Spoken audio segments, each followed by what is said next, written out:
Hola. ¿Qué haces? ¿Qué haces? Saludame, bro. Ya te saludé. ¿Qué pasa? ¿Todo bien? ¿Qué haces? ¿Sabes que te iba a contar algo o no te voy a contar nada? Ay, dale, contame. No te voy a contar Ya, nada. contame. Saludar, ¿tanto te cuesta saludar? No te saludé. Pero saludar, tirá besito volador. Te saludé. Dale, si me querés contar, contame. Si no me querés Estoy contar... buscando un departamento para irme a vivir solo. Bien ahí. Bien, sí. Muy Vi bien. unos que están buenísimos. La hora que unos dejes de regan- vivir con mamá. Me parece que está muy bien. Muy bien. No pongas esa... No estoy viviendo con mi mamá. Sí, estás Es bien. provisorio. No, estás bien. Y no me molesta vivir con mi mamá, No, te ya digo. sé que no te molesta. Mi mamá siempre me decía, vos tenés algo que enamorás, viste, que no...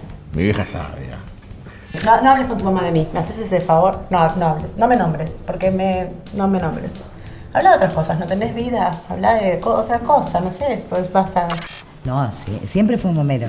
Siempre fue mamero. Bueno, dependiente, De digamos. chiquito. Sí. Pero ya está sí. mayor. Y tenía pelo, ¿no es cierto? Tenía pelo. Pero vivía con la madre, o sea que es casi lo mismo. Ah, y contame algo de la madre.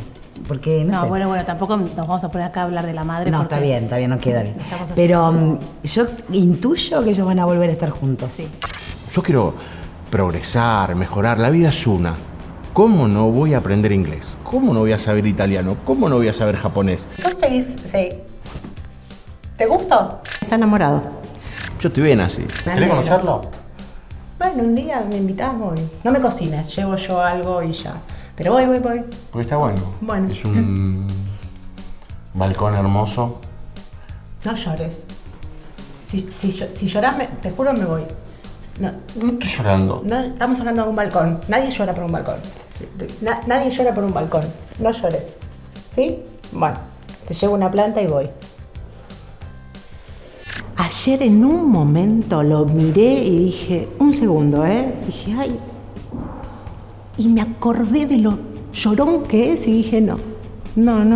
Dije, qué suerte que estoy lejos, ¿no? Por un segundo dudé.